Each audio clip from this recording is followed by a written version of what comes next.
Saudaraku, mari kita bangkit berdiri. Setiap saat kita menerima kebaikan-kebaikan dari Tuhan. Oleh karena itu, seharusnya jika kita mengatakan, jikalau bukan Tuhan yang membangun rumah, sia-sialah orang yang membangunnya. Jikalau bukan Tuhan yang mengawal kota, sia-sialah pengawal berjaga-jaga. Mazmur 127 ayat 1.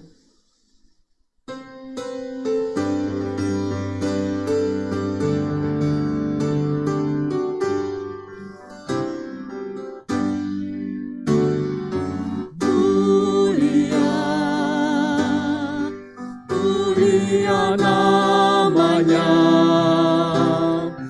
bagi Yesus, kemuliaan puji sembah. Mulia kekuasaannya, memberi berkat bagi jemaat, bersyukurlah. Pujilah, tinggikanlah Rajamu Yesus.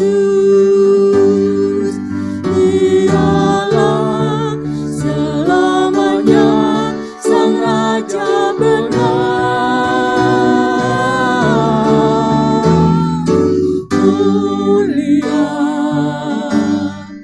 Mulia namanya,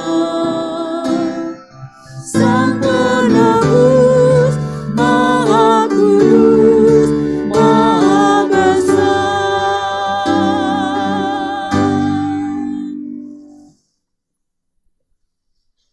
Saudaraku, ibadah ini terjadi karena pertolongan kita adalah di dalam nama Tuhan yang menciptakan langit dan bumi.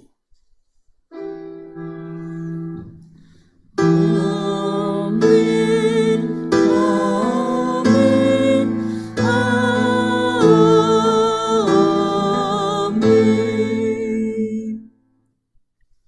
Kasih karunia dan damai sejahtera dari Allah Bapa dan dari Tuhan Yesus Kristus, Juru Selamat kita, menyertai saudara sekalian. Dan menyertai saudara juga. Silakan duduk. Saudaraku, apa yang akan dilakukan seseorang setelah ia mengalami suatu pertolongan dari Tuhan yang membebaskan dari suatu penderitaan atau masalah yang begitu berat?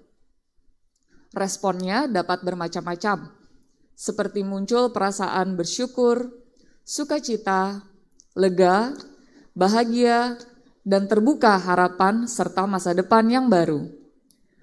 Namun semua perasaan dan ungkapan yang positif tersebut barulah merupakan awal dari proses kehidupan selanjutnya. Sebab karya keselamatan Allah yang telah dialaminya tersebut seharusnya makin mendorong untuk mengabdikan hidup seutuhnya bagi Dia. Dalam minggu ini, kita akan bersama menggumuli tema menjadi hamba Tuhan yang bersaksi secara efektif dan efisien di tengah pandemi. Melalui tema ini, kita diajak untuk menyadari panggilan kita masing-masing sebagai hamba-hamba Tuhan. Kita juga diajak untuk meneladani pola pelayanan Tuhan Yesus yang efektif dan efisien dalam bersaksi di tengah-tengah kondisi gelombang kedua pandemi.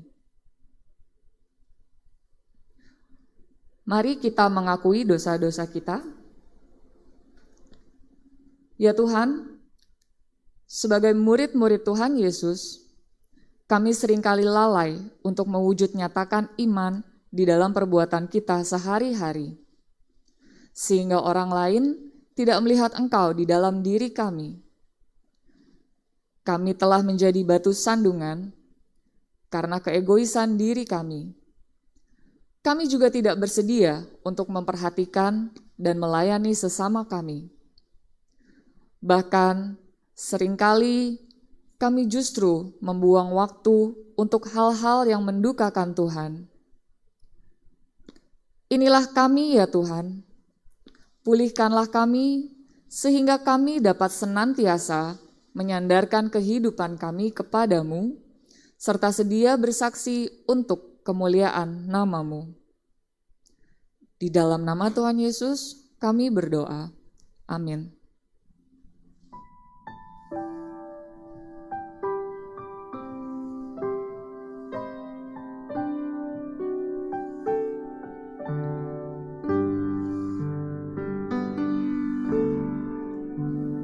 Bagai rusa berteriak, cari sumber air sejuk. Demikian pun jiwaku menjerit kepadamu. Akan Allah abadi, hausku tiada terperi. Bilakah tiba waktuku melihatmu, ya Allahku.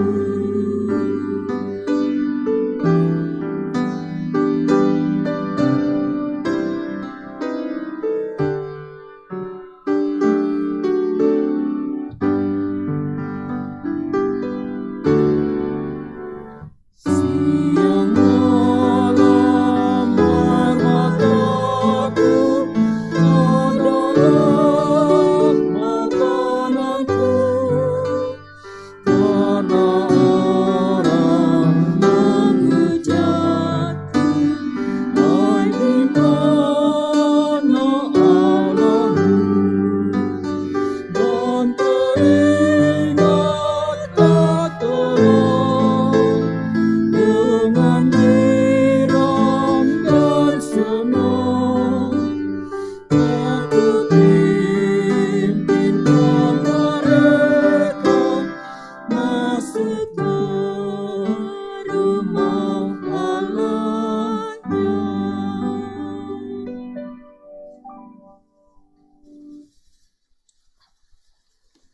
Kita berdiri.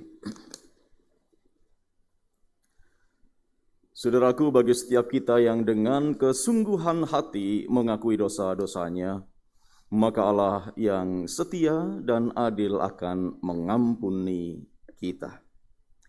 Surat Titus pasal 3 ayat yang kelima menjadi penegasan Tuhan atas pengampunannya yang demikian.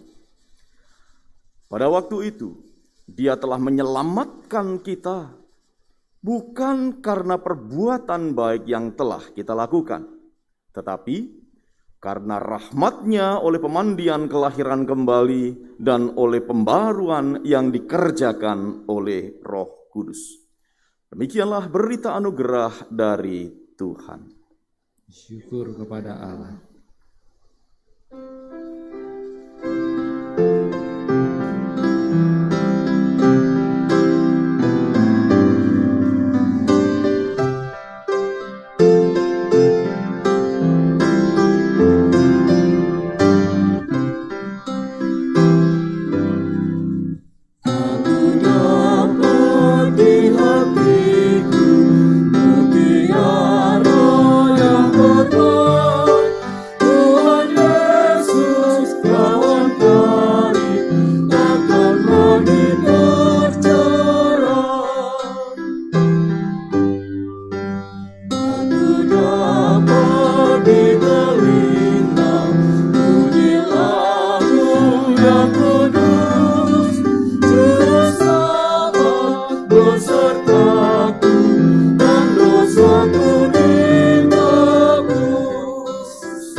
Mari, saudaraku, sebelum kita bersama-sama memasuki pemberitaan firman Tuhan, kita akan terlebih dahulu berdoa. Mari kita berdoa. Tuhan Bapa di sorga, kami mengucap syukur untuk ibadah ini.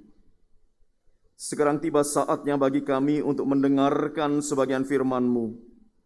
Kiranya firman-Mu dapat diberitakan sesuai dengan kehendak-Mu, sehingga dapat menjadi berkat bagi jemaat-Mu.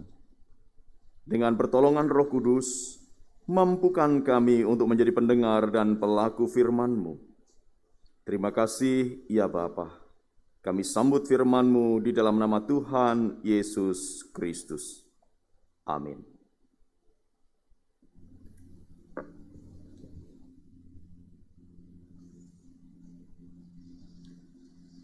Bacaan pertama diambil dari kitab Yesaya 40 ayat 21 sampai 31. Yang demikian. Tidakkah kamu tahu? Tidakkah kamu dengar? Tidakkah diberitahukan kepadamu dari mulanya? Tidakkah kamu mengerti dari sejak dasar bumi diletakkan? Dia yang bertahta di atas bulatan bumi, yang penduduknya seperti belalang, dia yang membentangkan langit seperti kain, dan memasangnya seperti kemah kediaman. Dia yang membuat pembesar-pembesar menjadi tidak ada, dan yang menjadikan hakim-hakim dunia sia-sia saja. Baru saja mereka ditanam, baru saja mereka ditaburkan, baru saja cangkok mereka berakar di dalam tanah. Sudah juga ia meniup kepada mereka, sehingga mereka kering dan diterbangkan oleh badai seperti jerami.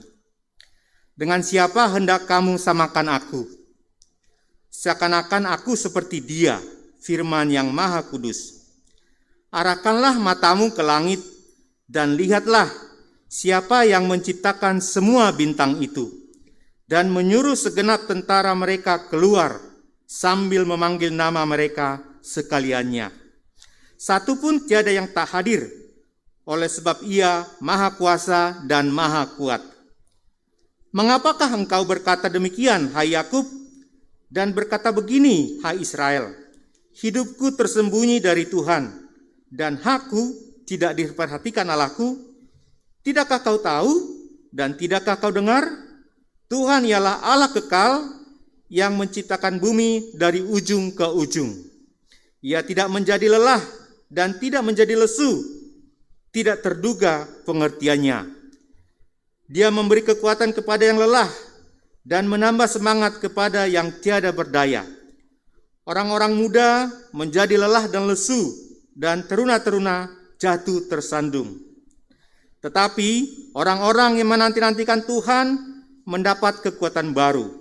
Mereka seumpama Raja Wali yang naik terbang dengan kekuatan sayapnya. Mereka berlari dan tidak menjadi lesu. Mereka berjalan dan tidak menjadi lelah. Demikianlah sabda Tuhan.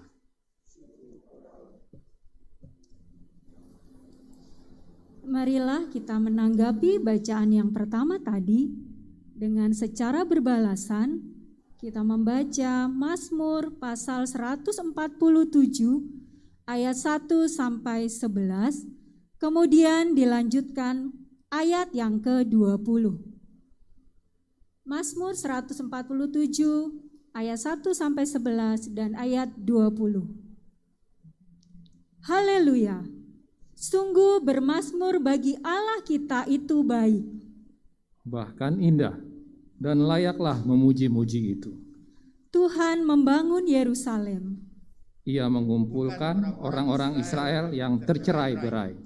Ia menyembuhkan orang-orang yang patah hati dan membalut luka-luka mereka. Ia menentukan jumlah bintang-bintang. Dan nama semuanya. Besarlah Tuhan kita dan berlimpah kekuatan. Kebijaksanaannya tak terhingga. Tuhan menegakkan kembali orang-orang yang tertindas, tetapi merendahkan orang-orang fasik sampai ke bumi. Bernyanyilah bagi Tuhan dengan nyanyian syukur. Bermazmurlah bagi Allah kita dengan kecapi. Dia yang menutupi langit dengan awan-awan, yang menyediakan hujan bagi bumi, Yang membuat gunung-gunung menumbuhkan rumput. Dia yang memberi makanan kepada hewan, Kepada anak-anak burung gagak yang memanggil-manggil. Ia tidak suka kepada kegagahan kuda. Ia tidak senang kepada kaki laki-laki. Tuhan senang kepada orang-orang yang takut akan Dia. Kepada orang-orang yang berharap akan kasih setianya. Ia tidak berbuat demikian kepada segala bangsa. Dan hukum-hukumnya tidak mereka kenal. Haleluya.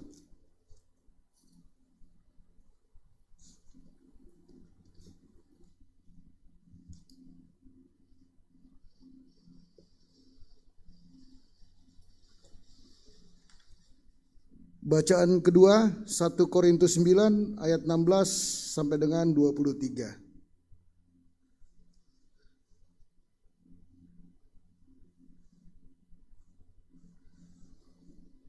Karena jika aku memberitakan Injil, aku tidak mempunyai alasan untuk memegahkan diri. Sebab itu adalah keharusan bagiku. Celakalah aku jika aku tidak memberitakan Injil. Kalau andai kata aku melakukannya menurut kehendakku sendiri, memang aku berhak menerima upah. Tetapi karena kehendakku sendiri, pemberitaan itu adalah tugas penyelenggara yang ditanggungkan kepadaku. Kalau demikian, apakah upahku?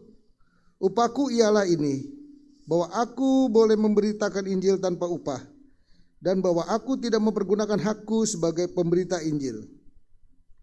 Sungguh pun aku bebas terhadap semua orang, aku menjadikan diriku hamba dari semua orang, supaya aku boleh memenangkan sebanyak mungkin orang. Demikianlah bagi orang Yahudi, aku menjadi seperti orang Yahudi, supaya aku memenangkan orang-orang Yahudi. Bagi orang-orang yang hidup di bawah hukum Taurat, akan menjadi seperti orang yang hidup di bawah hukum Taurat. Sekalipun aku sendiri tidak hidup di bawah hukum Taurat, supaya aku dapat memenangkan mereka yang hidup di bawah hukum Taurat. Bagi orang-orang yang tidak hidup di bawah hukum Taurat, aku menjadi seperti orang yang tidak hidup di bawah hukum Taurat. Sekalipun aku tidak hidup di luar hukum Allah, karena aku hidup di bawah hukum Kristus, supaya aku dapat memenangkan mereka yang tidak hidup di bawah hukum Taurat. Bagi orang-orang yang lemah, aku menjadi seperti orang yang lemah, supaya aku dapat menyelamatkan mereka yang lemah. Bagi semua orang aku telah menjadi segala-galanya, supaya aku sedapat mungkin memenangkan beberapa orang dari antara mereka. Segala sesuatu ini aku lakukan karena Injil, supaya aku mendapat bagian di dalamnya. Demikianlah sabda Tuhan. Syukur kepada Allah.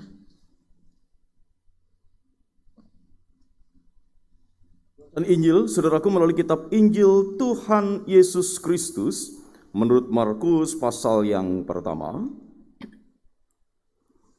ayat 29 sampai 39.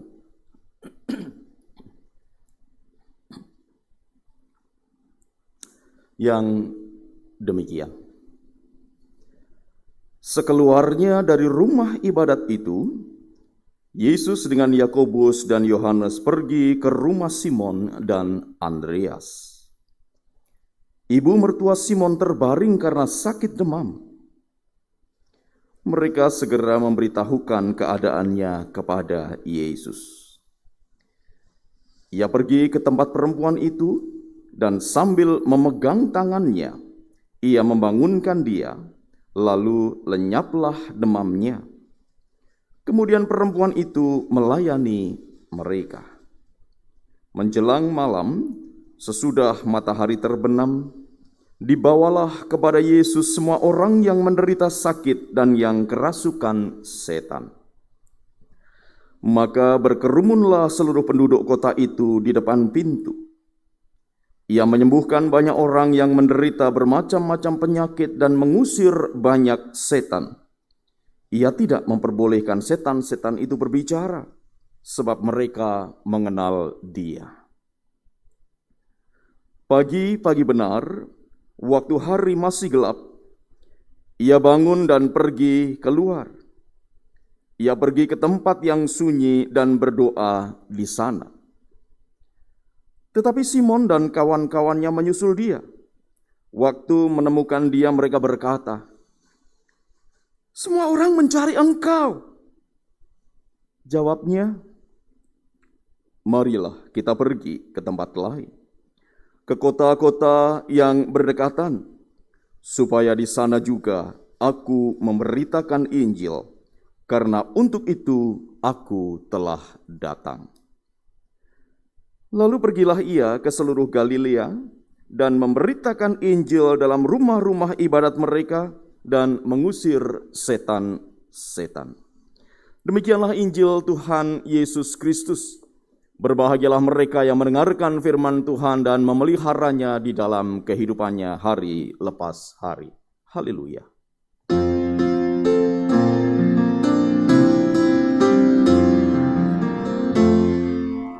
Haleluya, haleluya, haleluya, haleluya.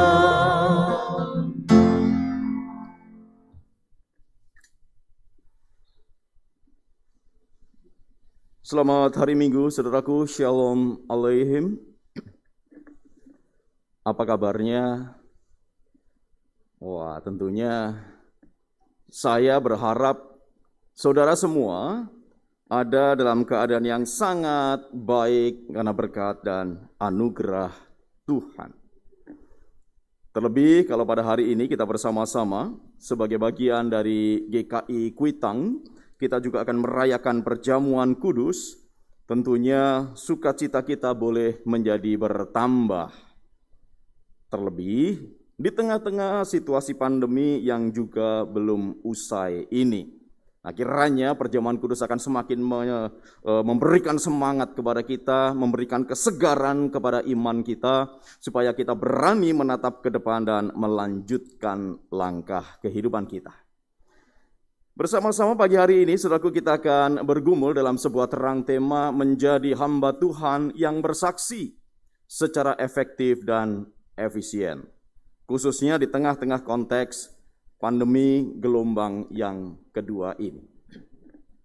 Nah, saudaraku yang dikasihi Tuhan, ketika berbicara menjadi hamba Tuhan, saya yakin dan percaya ya, bahwa setiap kita menyadari inilah tugas panggilan kita. Bahwa sebagai orang-orang yang sudah menerima anugerah keselamatan, sebagai orang-orang percaya yang merasakan bagaimana kita dibaharui di dalam kehidupan kita, sudah selayaknya kalau kemudian kita merespons kebaikan Tuhan itu, merespons keselamatan Tuhan itu dengan berkarya, memuji dan memuliakan nama Tuhan. Dengan kata lain, menjadi hamba Tuhan. Nah, oleh karena itu, menjadi hamba Tuhan tidak harus dikonotasikan atau tidak harus diartikan sebagai harus menjadi penatua atau harus menjadi pendeta, begitu ya. Nah, kalau harus menjadi penatua dan harus menjadi pendeta, wah, saudara bisa mengatakan, oh, berarti ini khotbahnya bukan untuk aku.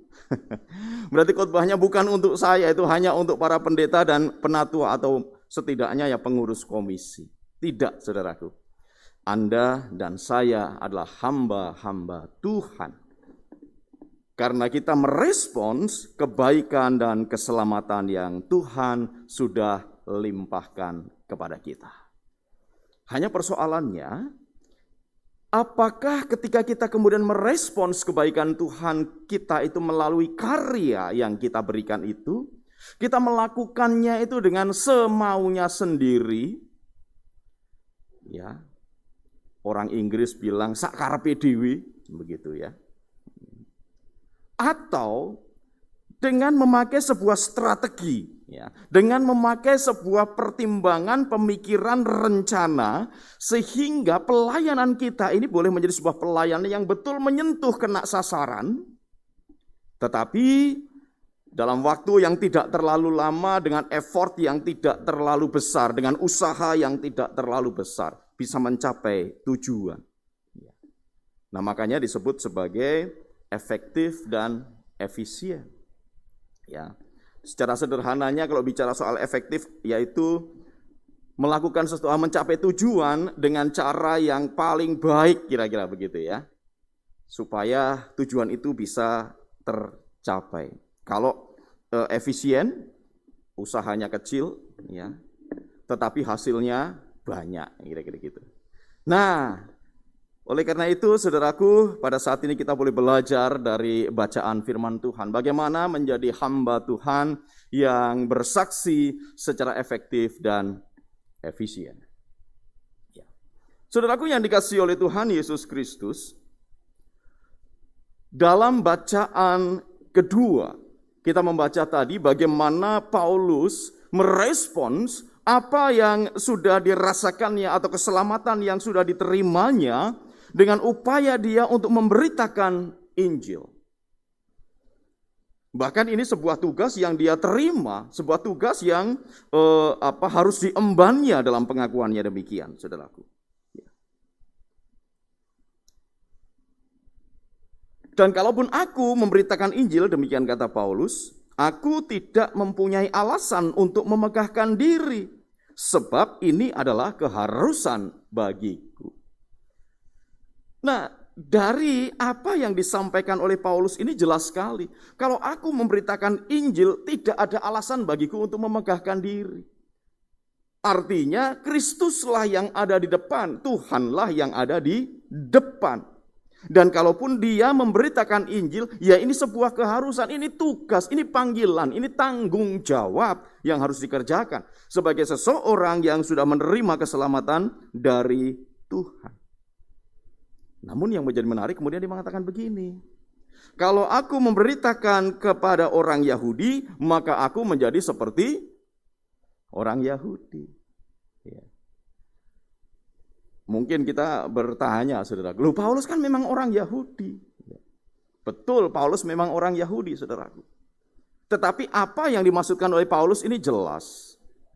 Ketika aku memberitakan Injil kepada kelompok orang tertentu, maka aku harus mengerti, maka aku harus memahami orang-orang itu siapa.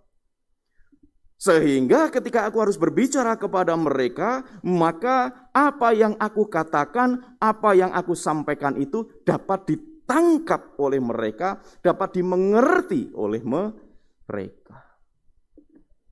Ya. Saudaraku yang dikasihi Tuhan, berbicara tentang bagaimana Paulus memberitakan Injil sesuai dengan konteksnya, saya jadi teringat pengalaman salah seorang rekan pendeta. Ya. Dia berkhotbah waktu itu perayaan 17 Agustus di sebuah jemaat kecil, waktu itu masih di Jawa Tengah. Nah, sepanjang khotbahnya dia mengatakan tentang patriotisme. Harus patriot, bangsa dan lain sebagainya dengan menggebu-gebu dengan semangat luar biasa. Karena konteksnya hari kemerdekaan. Nah, kemudian begitu selesai kebaktian, ada beberapa anggota jemaat yang memberikan salam. Orang-orangnya sederhana, saudaraku. Bahkan orang-orang lansia. Memberikan salam selesai ibadah. Terima kasih Pak Pendeta. Khotbahnya tadi memberikan semangat. Ya. Wah, teman saya tersenyum-senyum. Ya. Memberikan semangat. Tetapi kemudian, tapi Pak Pendeta, patriotisme itu apa ya? Wah, jadi cuma semangatnya tok, saudara. Loh, jadi dari awal sampai terakhir khotbah itu ngomong patriotisme, ada yang tanya patriotisme itu apa, begitu ya. Itu menjadi refleksi bagi kami sekalian pada waktu itu di acara klasis, begitu. Paulus ketika dia memberitakan, ya kalau ngomong dengan orang Yahudi, ya ngomong dengan cara berpikir orang Yahudi. Dalam kerangka efektif dan efisien, saudaraku. Ya.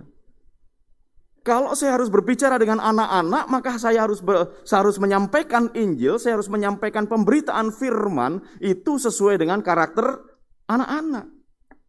Saya nggak yakin berbicara kepada anak-anak balita tentang patriotisme misalnya. Ya. Rasanya nggak ngerti lagi begitu ya. Demikian juga saudaraku, ketika saya harus berbicara atau hamba Tuhan yang harus menyampaikan Injil kepada orang-orang yang sederhana dalam pergumulan-pergumulan hidup yang semakin berat di tengah-tengah pandemi, apa ya pas kalau misalnya kita bicara soal pelayanan online gitu ya. Beberapa hari yang lalu pengangkut sampah di RT kami ya mampir ke rumah ya, sempat ngobrol begitu ya. Iya, yang lalu memang pernah ngobrol bahwa dia hanya lulusan SD, kayaknya SD juga nggak selesai saudaraku, tetapi bisa baca tulis begitu ya. Nah, ketika saya tanya bagaimana pergumulanmu saat ini, ya ngomongnya sederhana saudaraku ya. Soal bagaimana tetap bisa beli beras, bagaimana bisa bisa berpakaian layak begitu ya. Nah, kemudian saya tanya, kira-kira pengaruh nggak kalau misalnya itu ada orang yang minta tolong kamu untuk misalnya sehari, kamu kan biasanya 2 hari sekali ambil sampah. Nah, 1 kali misalnya segera kamu ditelepon dan datang. Kadang-kala ya tergantung Pak, kalau misalnya ada waktunya, saya bisa ya saya segera melakukan itu. Toh itu pemasukan tambahan bagi dia. Nah, kemudian saya iseng-iseng tanya, pernah nggak kamu ya coba iseng-iseng cari di internet gitu ya. Cari di internet, siapa tahu ada orang yang butuh bantuan mulu lewat internet, malah dia bengong gitu kan. Maksudnya gimana Pak? Oh ya sudah. Ya, saudaraku yang dikasih Tuhan, maunya saya memberikan ide yang spektakuler begitu kan dunia digital gitu ya. Siapa tahu ada orang-orang yang butuh bantuan untuk segera mengangkut sampah karena barusan membersihkan rumah misalnya begitu ya, tetapi nggak ngerti gitu ya. Waduh, saya berpikir, nah kalau ini saya sampaikan di dalam khotbah ketika menyampaikan kepada orang-orang yang sederhana, omongan saya, bahasa saya sangat tinggi, jangan-jangan tertidur begitu ya. Aminnya sangat dalam gitu ya. Amin sambil merem begitu saudaraku ya. Oke. Paulus merespon kebaikan Tuhan dengan dia memberitakan Injil, tetapi dia memberitakan Injil itu tepat sesuai dengan konteksnya. Nah, bagaimana dengan junjungan kita Tuhan Yesus, saudaraku? Dalam bacaan Injil kita melihat sebuah sikap yang sangat dinampakkan bagaimana manajemen waktu yang dimiliki oleh Tuhan Yesus itu dapat dikerjakan, dapat diimplementasikan dengan sebaik-baiknya. Ya. Maksud saya begini, saudaraku. Ada satu kata di dalam bacaan kita ini, saudaraku, dalam versi bahasa aslinya, tetapi tidak muncul dalam terjemahan Injil Markus ini, saudaraku. Khususnya di ayat yang ke-29 bacaan kita. Dalam bacaan kita tadi disebutkan begini. Sekeluarnya dari rumah ibadat itu, Yesus dengan Yakobus dan Yohanes pergi ke rumah Simon dan Andreas. Kalau kita membaca teks ini, sekeluarnya dari rumah ibadat, itu hanya terkesan menjadi sebuah keterangan waktu atau keterangan kegiatan begitu ya. Segera. Sekeluarnya dari rumah ibadat itu. Nah, kalau cuma dikatakan sekeluarnya, kita bisa membayangkan segera, atau bisa membayangkan berjalan dengan santai, atau apa. Ya. Saya mungkin akan lebih membayangkan yang kedua, karena ini kan sikap kita sebagai orang Indonesia, saudaraku ya. Yang kita rasakan kan? Pertemuan kita sudah pamitan, nanti melangkah 3 langkah ngobrol lagi. Iya kan? Nanti pamitan ya sudah ya. Oke, pamit. Nanti melangkah 5 langkah, ngobrol lagi, saudaraku. Bahkan sampai di pintu gerbang pun nanti masih ngobrol begitu ya. Artinya ketika keluar selesai dari ibadah, kita justru membuang-buang waktu dengan ngobrol ya. Nah, tetapi dalam Injil Markus, jikalau kita melihat dalam teks aslinya, saudaraku, ada sebuah kata keterangan yang menunjukkan betapa manajemen waktu Tuhan Yesus itu baik sekali. Karena ada satu kata sekarang juga atau dengan segera yang tidak turut diterjemahkan. Nah, artinya kalau secara lengkap kita membaca, maka di ayat 29 itu kita dapat menemukan begini. Dengan segera sekeluarnya dari rumah ibadat itu. Melihat tekanan yang berbeda, saudaraku ya. Atau sekarang juga selesai dari rumah ibadat itu. Berbeda, saudaraku. Di mana bedanya? Kalau cuma dikatakan sekeluarnya dari rumah ibadat, ya bisa cepat, bisa lambat, begitu kan? Bisa santai. Tetapi kalau disebutkan dengan segera, artinya secepat-cepatnya. Karena apa? Ada berita ibu mertua Petrus sakit. Jadi Tuhan Yesus nampaknya bukan model pribadi yang ketika melakukan pelayanannya itu buang-buang waktu gitu, santai. Masih ada waktu. Deadline-nya kapan? Ya. Karakter-karakter orang memang berbeda, saudara, tetapi ada karakter orang yang begitu dikasih tugas, tanya deadline. Deadline-nya kapan? Oh, masih sebulan. Santai, gitu kan. Seperti itu, saudara. Tuhan Yesus bukan yang seperti itu. Bukan model yang santai. Dengan segera dia datang. Dengan segera menyelesaikan tugasnya. Dengan segera tidak membuang-buang waktu. Ya. Saudaraku, ini nampak. Ya. Setelah dari rumah ibadat, dia menyembuhkan ibu mertua Petrus. Dan disebutkan, petang harinya setelah matahari terbenam, banyak orang yang datang dan Tuhan Yesus juga tidak menolak. Saya membayangkan, saudaraku, ini dalam satu hari berapa puluh orang yang kemudian dilayani secara khusus oleh Tuhan Yesus. Berkat yang mengalir dari pelayanan Tuhan Yesus ini jelas sekali sudah dirasakan oleh banyak orang. Bukan hanya orang yang sakit fisik, tetapi juga orang-orang yang kerasukan setan. Sebuah realita, saudaraku. Artinya dalam satu hari, banyak orang yang terlayani. Ibarat pepatah mengatakan sekali dayung 2-3 pulau terlampaui. Tetapi, saudaraku, pelayanan Tuhan Yesus tidak hanya terpaku di Kapernaum. Ya, Kapernaum. Karena ketika pagi-pagi Tuhan Yesus kemudian sedang berdoa, Simon dan teman-temannya mencarinya dan mengatakan, "Nih, pagi-pagi gini udah banyak yang nyariin engkau ya Tuhan Yesus." Tetapi Tuhan Yesus kemudian tidak memanfaatkan popularitasnya pada saat itu. Nah, kalau Tuhan Yesus memanfaatkan popularitasnya kan bisa tuh, saudara. AJP, aji mumpung.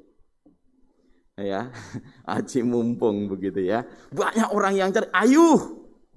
Tetapi tidak. Tuhan Yesus justru menyingkir dari tempat itu untuk melakukan pelayanan di tempat-tempat yang lain. Karena tujuan Tuhan Yesus jelas. Misi penyelamatan, misi pekabaran Injil itu harus menyentuh manusia di bumi ini. Dan manusia di bumi ini bukan hanya ada di Kapernaum. Jelas sekali, saudara. Nah, dengan demikian maka semakin banyak orang yang menerima berkat dari pelayanan Tuhan Yesus. Melayani dengan efektif dan efisien bukan berarti lantas melupakan bagaimana spiritualitas pribadi. Ada banyak hamba-hamba Tuhan, ada banyak pelayan-pelayan Tuhan di dalam bidang apapun, di dalam pelayanan apapun, saudaraku, seringkali tidak menampakkan sebuah pelayanan yang didasari dari sikap spiritualitas yang hangat, sikap spiritualitas yang matang. Ya. Karena apa? Bentuknya hanya aktivisme, banyak kegiatan, tetapi enggak jelas hasilnya apa. Ibarat rapat, saudaraku, rapat berulang-ulang tetapi jalan di tempat. Ya. Gitu toh. Rapat dari jam 7 malam sampai selamat pagi, Tetapi hasilnya apa? Ora jelas. Nanti begitu rapat lagi, saudaraku, ngebahas masalah yang sama lagi. Kan jalan di tempat, saudaraku. Dan banyak gereja yang berjalan di atas treadmill, saudara. Karena hanya aktivisme. Kenapa hanya aktivisme? Karena lupa aspek spiritualitas. Kita melihat Tuhan Yesus di dalam pelayanannya memang banyak yang dilakukan, tetapi itu bukan aktivisme jelas. Karena spiritualitasnya tetap digarap, spiritualitasnya tetap bertumbuh, spiritualitasnya tetap diasah. Buktinya apa? Sebelum melakukan pelayanan, Yesus berdoa. Ya, ini yang terjadi, saudara. Dan ini menarik sekali untuk kita perhatikan. Ada banyak hal yang bisa kita teladani dari sikap Tuhan Yesus itu. Tidak menunda-nunda waktu, pelayanannya didasari oleh spiritualitas yang hangat dan relasi yang dekat dengan Sang Bapa, dan yang jelas efektif dan efisien. Saudaraku yang dikasihi oleh Tuhan Yesus Kristus, mari kita melihat ke dalam diri kita. Ya. Di tengah-tengah situasi pandemi yang belum usai ini, namun kita tetap bersyukur bahwa vaksinasi sudah mulai berjalan.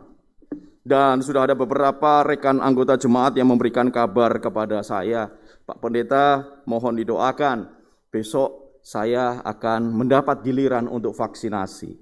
Artinya sebagian anggota jemaat kita, jumlahnya berapa saya tidak tahu, tetapi sudah menerima vaksinasi itu. Artinya tetap ada pengharapan untuk menghadapi bahkan memasuki situasi pandemi yang belum usai ini. Dan sebagai gereja kita harus ikut ambil bagian di dalamnya. Bukannya berteriak-teriak menolak vaksinasi, bukan, tetapi justru mendorong.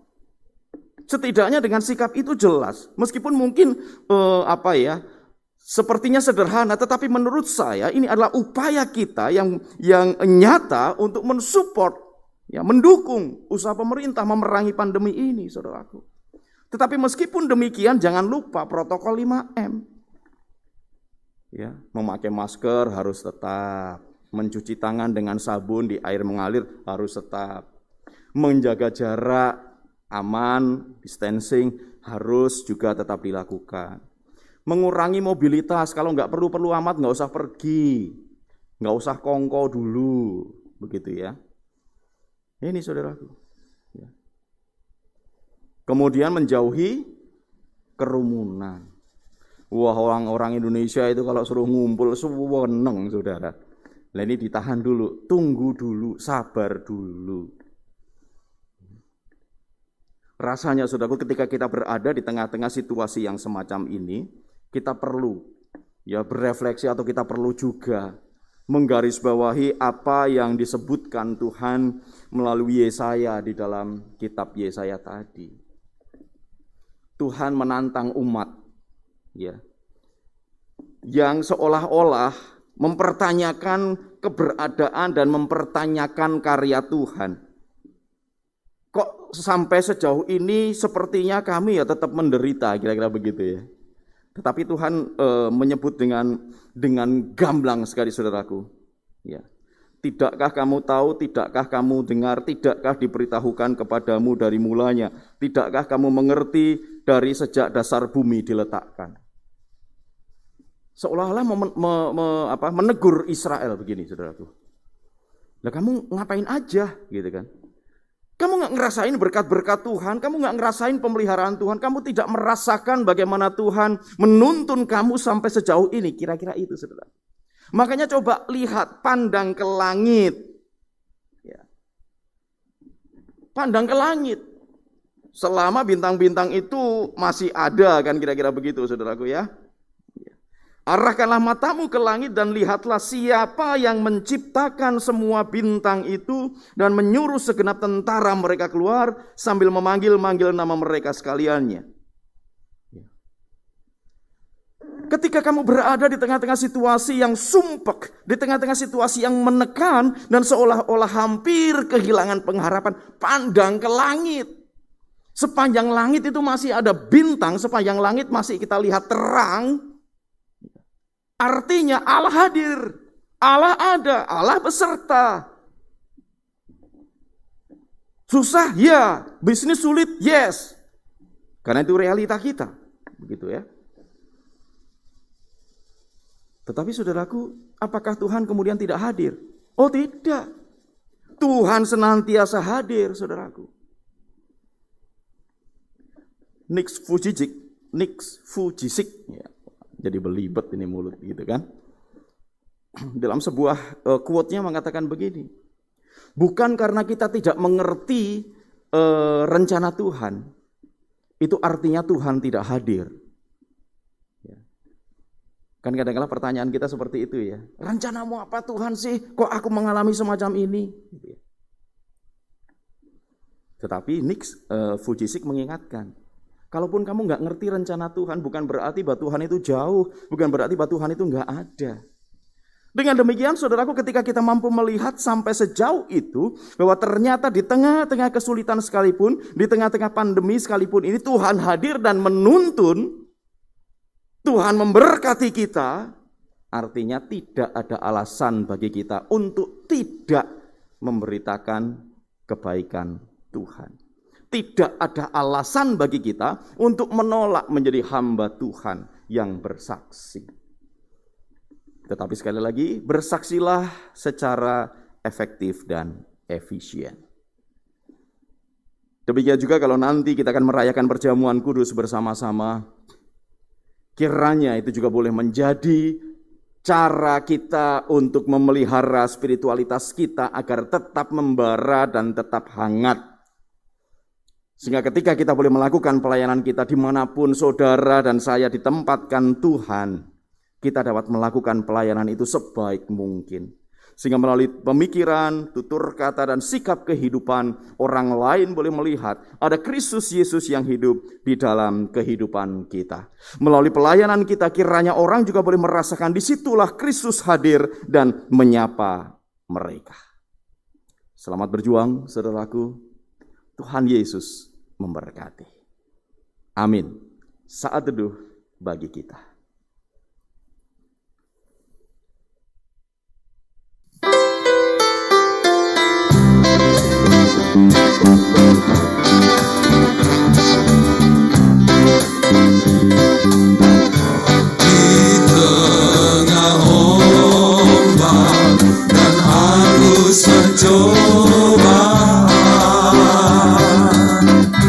Hampir terhilang tujuan arah hidupku, bagaikan kapal yang selalu diombang-ambingkan, mengharap kasih-Nya seolah-olah tiada mampu. Yesus perhatikan kehidupan setiap orang yang sudah rusak dibetulkan penuh dengan kasih sayang. Yesus perhatikan tiap tetesan air mata. Dia mengenal hatiku yang penuh penyesalan dosa.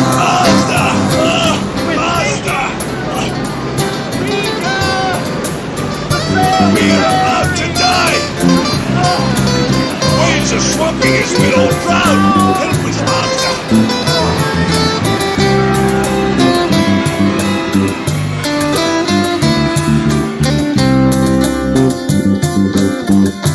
Di tengah ombak dan arus pencobaan,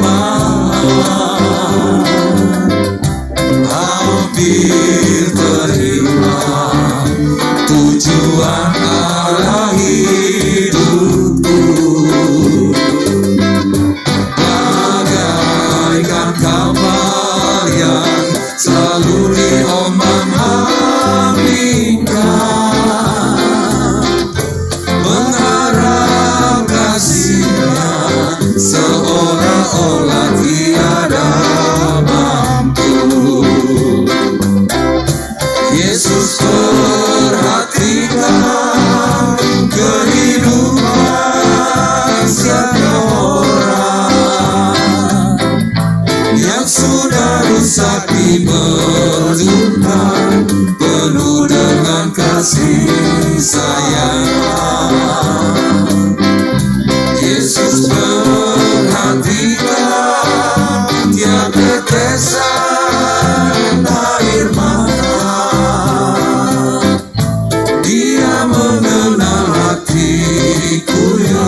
air mata. Dia mengenal hatiku yang penuh penyesalan dosa. Dia mengenal hatiku yang penuh penyesalan dosa.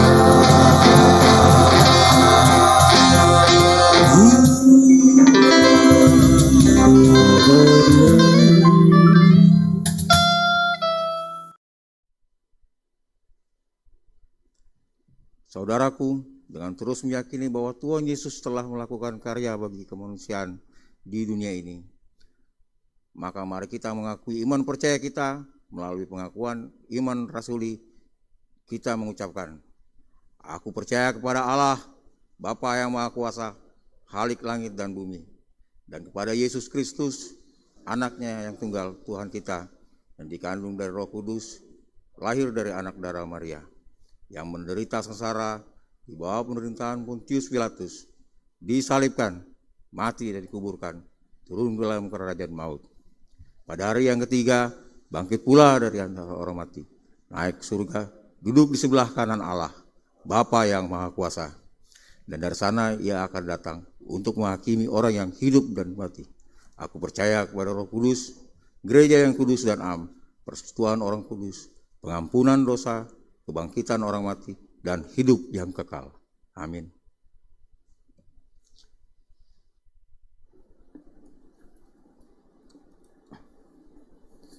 Saudaraku, mari kita bersama-sama menaikkan doa syafaat kita. Mari kita berdoa.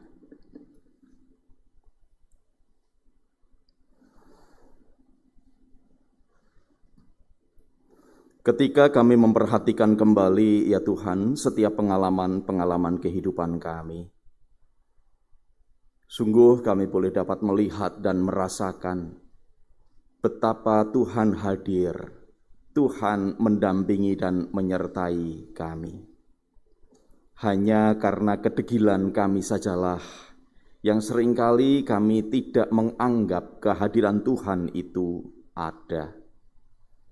Bapa Surgawi yang penuh dengan kasih, segala kebaikan dan berkat-berkat Tuhan sudah mengalir tanpa putus di dalam kehidupan kami.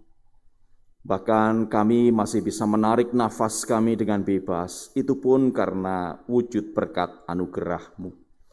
Demikian juga kalau pada saat ini kami boleh bersekutu bersama-sama di dalam ibadah ini, kami pun dapat merasakan kehadiran Tuhan yang mendorong kami untuk terus optimis menghadapi tantangan hidup kami, khususnya di tengah-tengah situasi pandemi ini.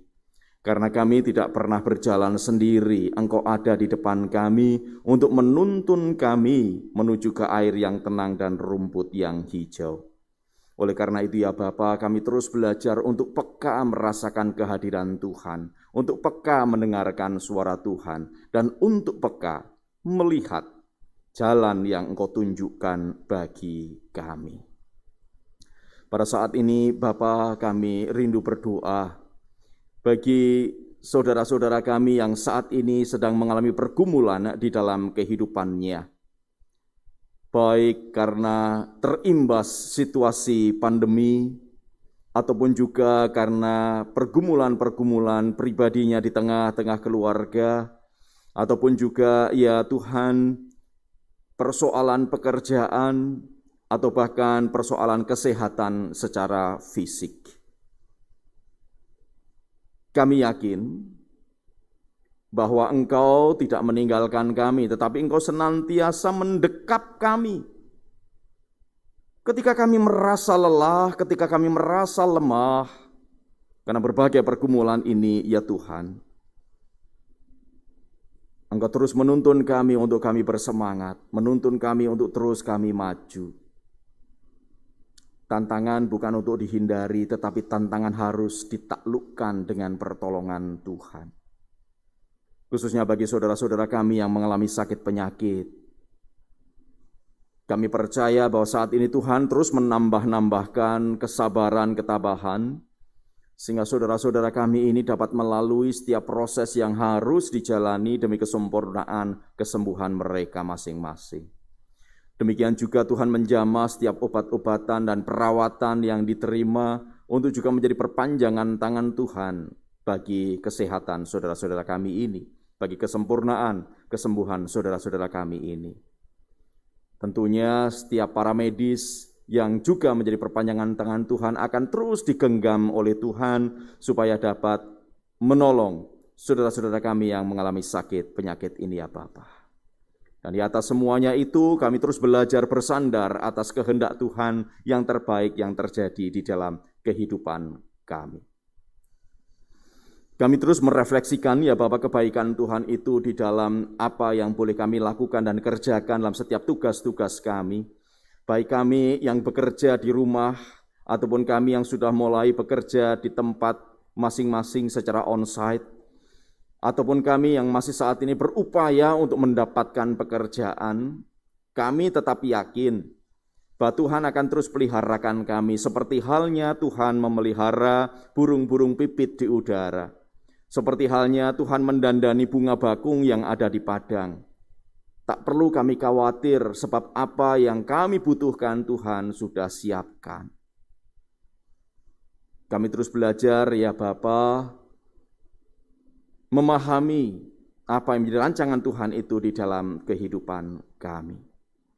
Saat ini Bapa, kami juga rindu berdoa untuk gerejamu GKI Kuitang, bersama dengan POS dan juga Bajem dan lingkungan-lingkungan yang ada. Kiranya Tuhan boleh menolong kami untuk menjadi pelayan-pelayan Tuhan dalam setiap program-program kerja kami, supaya melalui apa yang kami karyakan dan kerjakan ini, kami terus melakukan pelayanan yang efektif dan efisien. Sehingga melalui pelayanan ini Bapa, orang lain, anggota jemaat simpatisan juga boleh dapat merasakan kehadiran Kristus itu melalui pelayanan gerejamu ini. Tentu kami tidak akan menutup-nutupi bahwa di sana-sini masih ada banyak kekurangan kami. Tetapi kami yakin Tuhan akan gerakkan semakin banyak orang untuk bersatu hati, semakin banyak orang untuk mendukung dan mensupport supaya pelayanan kami ini Bapa boleh menjadi berkenan di hadapan Tuhan. Kami juga berdoa untuk proses restorasi gedung gereja yang masih terus berjalan. Kami bersyukur ya Bapa, setelah berjalan beberapa waktu, sudah 1 tahun proses restorasi ini berjalan, dan kami sudah boleh melihat bagaimana hasil restorasi ini meskipun belum usai, meskipun belum sempurna, tetapi kami bersyukur inilah wujud perhatian Tuhan, wujud kasih setia Tuhan untuk kami GKI Kuitang. Melalui tangan-tangan yang sudah Tuhan gerakkan, melalui tangan-tangan yang peduli dengan proses restorasi ini, kami sekarang dapat melihat wujud sampai dengan saat ini proses restorasi gedung gereja. Bapa yang penuh dengan kasih, kami juga mengangkat syukur kami kalau nanti kami juga akan mengikuti perjamuan kudus. Baik kami yang ada di gereja saat ini, para pelayan Tuhan dalam ibadah ini, dan juga anggota jemaat Tuhan yang ada di rumah masing-masing. Kami akan merayakan perjamuan kudus-Mu ya Tuhan.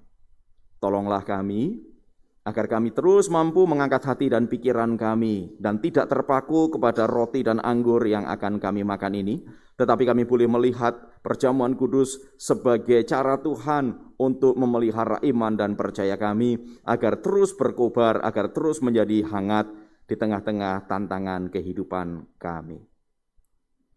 Saat ini Tuhan, kami juga rindu berdoa bagi pergumulan bangsa ini. Di tengah-tengah situasi pandemi yang belum juga usai, ada begitu banyak anggota masyarakat yang terdampak. Ada banyak tulang punggung keluarga yang kemudian harus berupaya lebih keras lagi supaya berkat mengalir ke dalam kehidupan mereka. Para driver ojek online, para driver taksi online, dan supir-supir angkutan dimanapun, yang tentunya dengan pembatasan-pembatasan berdampak juga dengan pemasukan. Tetapi kami percaya bahwa Tuhan terus menjaga, Tuhan terus memelihara, Tuhan akan mencukupkan setiap kebutuhan warga bangsa ini, ya Tuhan. Tentunya dengan hikmat bijaksana-Mu, Tuhan juga akan menyertai dan memimpin para pemimpin kami, supaya mereka terus dapat membimbing kami, menolong kami keluar dari situasi pandemi ini, ya Tuhan. Dan kami bersyukur bahwa Tuhan terus mendekap bangsa kami ini, Bapa, di dalam rengkuhan kasih-Mu, sehingga kami tetap dapat melihat kemajuan-kemajuan fisik yang boleh juga dialami, boleh juga terjadi di tengah bangsa kami ini, meskipun kami juga sedang menghadapi pandemi. Namun di sisi yang lain, ya Bapa, kami tetap berharap akan pertolongan Tuhan, supaya setiap warga bangsa ini juga boleh memiliki kesadaran untuk terus menjaga dan melakukan protokol-protokol kesehatan yang sudah ditetapkan. Memakai masker dimanapun, menjaga jarak aman, dan juga mencuci tangan dengan sabun di air yang mengalir. Membatasi mobilitas dan juga menghindari kerumunan-kerumunan. Kami percaya, jikalau setiap warga bangsa ini mematuhi protokol kesehatan ini, niscaya bahwa pandemi COVID-19 ini akan segera sirna di tanah air kami ini, ya Tuhan. Kami bersyukur untuk upaya vaksinasi yang sudah mulai berjalan, kiranya untuk tahap-tahap selanjutnya juga dapat dilakukan, sehingga percepatan penanganan terhadap pandemi ini dapat segera nyata, ya Tuhan. Setiap lembaga, setiap badan pemerintah yang sudah berupaya sungguh-sungguh, tetaplah kiranya Tuhan akan menopang dan memberkati. Kami juga berdoa, ya Bapa, untuk sebagian warga bangsa kami yang juga mengalami dampak bencana, baik banjir, tanah longsor, gempa bumi, gunung meletus, dimanapun mereka berada. Sungguh Bapa, bahwa ini memang tidak mudah, ini bukan hal yang ringan. Tetapi ketika kami boleh bersandar sepenuhnya pada pertolongan Tuhan, maka tidak ada hal yang mustahil yang akan Engkau nyatakan kepada kami, sehingga kami dapat keluar dari setiap pergumulan persoalan kehidupan kami. Bapa Surgawi yang penuh dengan kasih, inilah hidup kami yang sangat terbatas, inilah diri kami yang sangat terbatas. Kami senantiasa membutuhkan kuat kuasa Tuhan, kami senantiasa memohon kasih karunia-Mu, supaya kami dapat menjalani kehidupan kami dengan baik, dengan penuh syukur, bahkan juga melakukan tugas pelayanan kami secara efektif dan efisien, sehingga melalui apa yang boleh kami pikirkan, katakan, dan lakukan, nama Tuhan Yesus sendiri boleh dimuliakan. Terpujilah nama-Mu, ya Tuhan Yesus, kekal selama-lamanya. Amin.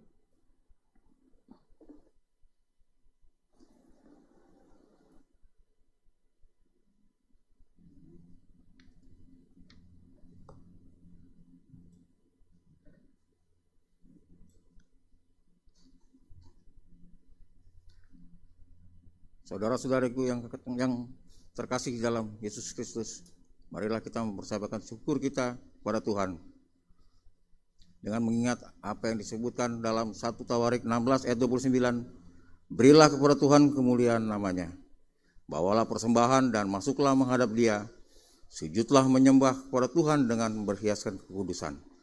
Kantung persembahan pada hari ini Minggu 7 Februari 2021 akan dipergunakan untuk: pertama, untuk pelayanan umum gerejawi. Kantong kedua untuk perjamuan kudus. Kantong ketiga untuk persembahan bulanan Februari. Untuk mengiringi persembahan, mari kita naikkan pujian dari PKJ 146 ayat 1-3. Bawa persembahanmu.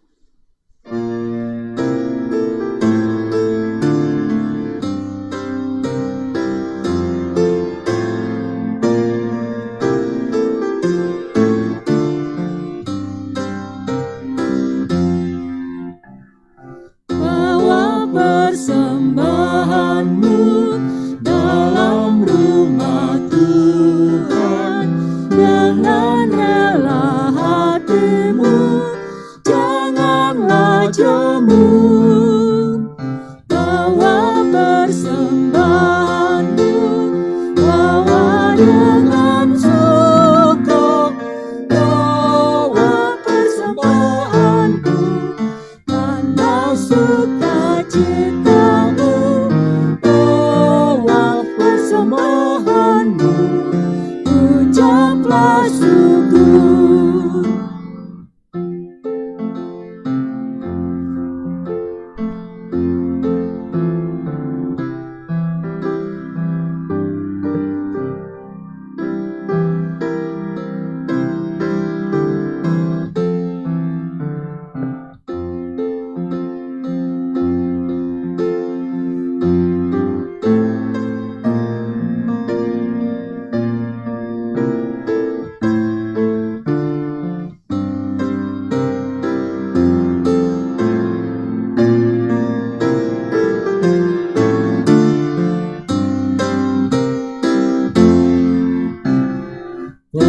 persembahkan dirimu untuk Tuhan pakai, agar kerajaannya makin nyatalah.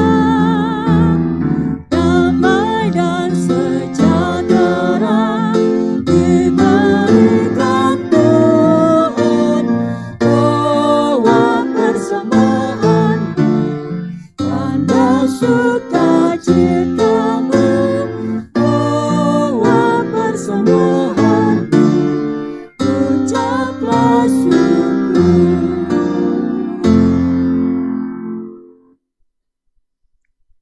Mari kita berdoa. Tuhan semesta alam, Bapa kami yang di surga, kami mohon kepadamu, sudilah kiranya Engkau menerima persembahan yang telah dikumpulkan anak-anak-Mu ini. Dan berkatilah semuanya Tuhan untuk dipergunakan bagi pengabdian kepadamu dan perluasan dunia ini. Oleh Yesus Kristus Tuhan kami. Amin.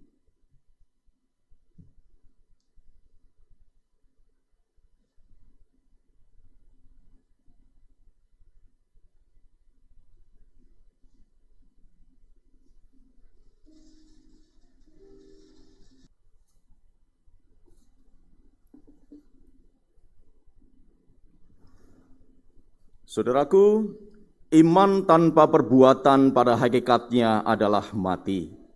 Oleh karena itu, sebagai murid-murid Tuhan Yesus, mari kita mewujud nyatakan iman itu di dalam kesaksian yang dilakukan secara efektif dan efisien.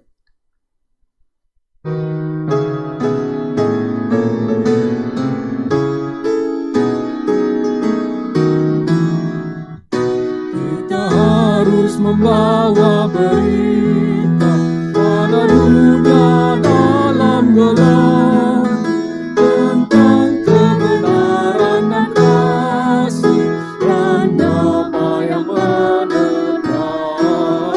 dan damai yang menetap. Menetap jadi remang pagi dan remang jadi siang. Kuasa Kristus kan datang, damai dan cemerlang. Kita harus menyanyikan kita dalam hutan bagi keras, supaya senjata iblis remuk dan segala lepas, remuk dan segala lepas. Menetap jadi remang pagi dan remang jadi siang. Kuasa Kristus kan datang, damai dan cemerlang. Saudaraku, dengan tetap beriman kepada Tuhan, maka sekarang arahkanlah pandanganmu kepada dunia. Dengan tetap berpegang pada Kristus, kami mengarahkan pandangan kami kepada dunia. Jadilah sahabat sesama. Sebab kami rindu mempersaksikan Kristus, Terpujilah Allah Bapa, Anak, dan Roh Kudus. yang tidak pernah memisahkan kami dari kasih-Nya sekarang dan selama-lamanya. Dan terimalah berkat Tuhan.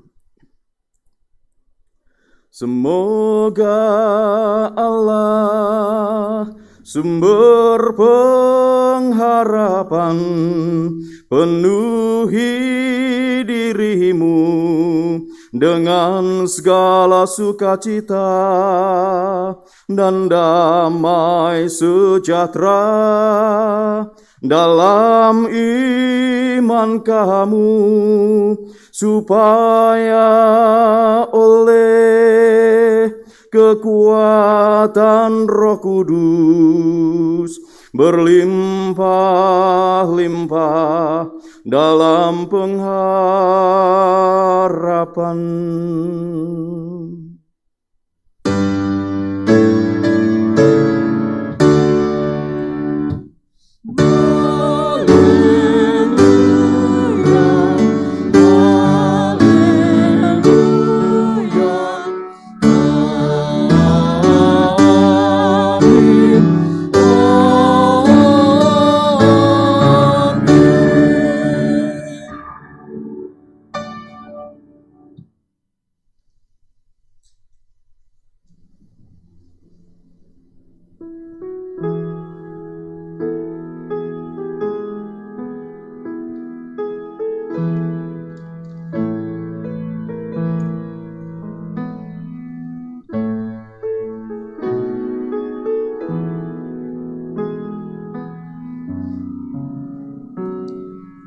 ibadah minggu telah selesai, jemaat dipersilahkan untuk bersaat teduh sejenak.